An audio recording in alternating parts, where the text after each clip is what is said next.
ল'ৰা ছোৱালীক জনাব খোজা নাই, কাৰণ ল'ৰা ছোৱালীয়ে গোটেই দিনে ৰাতিয়ে টেনশ্যনত থাকে আৰু এইটো ল'ৰা ছোৱালীৰ স্বাস্থ্যৰ কাৰণে ভাল নহয়। সেইকাৰণে হায়াৰ ছেকেণ্ডেৰী ৰিজাল্টো কোনোবা এটা দিনত ৰাতিপুৱাই আমি খবৰ দিম আৰু মোবাইলতে ৰিজাল্ট থাকিব, গতিকে স্কুলত আহিবও নালাগে, মোবাইল এপতে ৰিজাল্ট চাব পাৰিব। শিক্ষা ব্যৱস্থাৰ সংশোধনী বা যিটো আমি এটা সংস্কাৰৰ কামত লাগি আছোঁ, সেই সংস্কাৰৰে ই এক উদ্দেশ্য। আৰু মেট্ৰিক আৰু হায়াৰ ছেকেণ্ডেৰী ৰিজাল্ট লৈ ইমান হাইপ হোৱাটো ভাল নহয়, কাৰণ যিসকলে কিবা কাৰণত বেয়া ফলাফল কৰে তেওঁলোকে সমাজত কেইটামান দিন থাকিব নোৱাৰা হৈ যায়।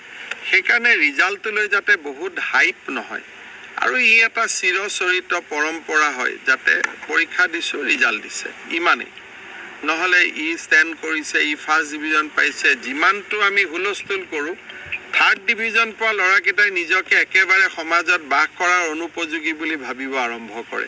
সেইকাৰণে এইবিলাক আমাৰ পৰীক্ষা সংস্কাৰ বা শিক্ষা সংস্কাৰৰে এটা সিদ্ধান্ত আছিল আৰু আজি সেইকাৰণে আমি বহুত আগতীয়াকৈ খবৰ নিদিয়াকৈ আমি মেট্ৰিকৰ ৰিজাল্ট দিছোঁ। মেট্ৰিক আৰু হায়াৰ ছেকেণ্ডেৰী পৰীক্ষাৰ আগতে আমি ল'ৰা ছোৱালীক জনাব খোজা নাই, কাৰণ ল'ৰা ছোৱালীয়ে গোটেই দিনে ৰাতিয়ে টেনশ্যনত থাকে আৰু এইটো ল'ৰা ছোৱালীৰ স্বাস্থ্যৰ কাৰণে ভাল নহয়।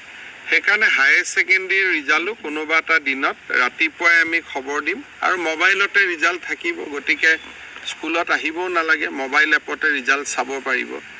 শিক্ষা ব্যৱস্থাৰ সংশোধনী বা যিটো আমি এটা সংস্কাৰৰ কামত লাগি আছোঁ, সেই সংস্কাৰৰে ই এক উদ্দেশ্য।